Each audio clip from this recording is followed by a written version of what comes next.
GB মেম্বারগণ, গণমাধ্যম ব্যক্তিত্ব ও সম্মানিত সুধী মণ্ডলী, আসসালামু আলাইকুম। সর্বপ্রথম আমি আপনাদের সকলকে আন্তরিক ধন্যবাদ এবং কৃতজ্ঞতা জানাই আমাকে এত সুন্দর এবং জমকালো অনুষ্ঠানে আমন্ত্রণ জানানোর জন্য।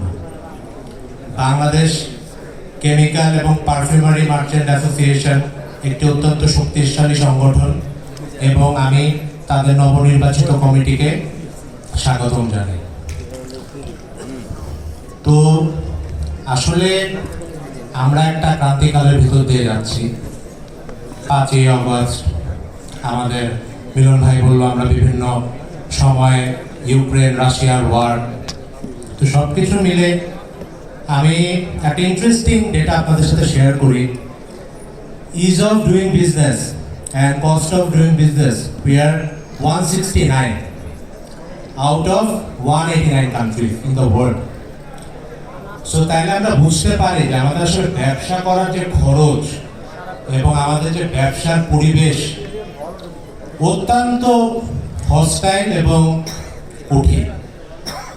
এর ভিতরে আপনাদের মতো শিল্প উদ্যোক্তারা এবং ব্যবসায়ীরা অত্যন্ত কষ্ট করে আপনারা ব্যবসা করছেন, টাকা যোগান দিচ্ছেন, 14% ইন্টারেস্ট রেট, 15% ইন্টারেস্ট রেট দিচ্ছেন, যেটা আসলে বিরল। অন্যান্য দেশে আমরা যদি পার্শ্ববর্তী ইন্ডিয়া দেখি, সেখানে মাত্র ইন্টারেস্ট রেট আপনার 6%।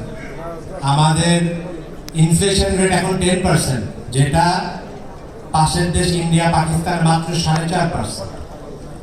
এরকম পরিস্থিতিতে আসলে আমাদের দরকার পলিটিক্যাল স্টেবিলিটি, যেটা আমি মনে করি অত্যন্ত দরকার, সময় উপযোগী এবং আমাদের বিনিয়োগ এবং আমাদের আস্থা খুবই বেশি দরকার।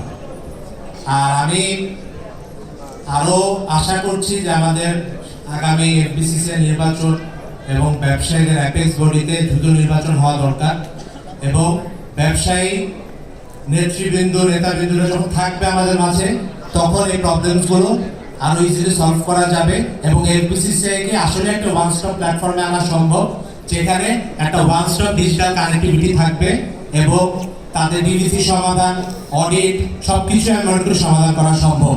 Thank you. জি, আসসালামু আলাইকুম।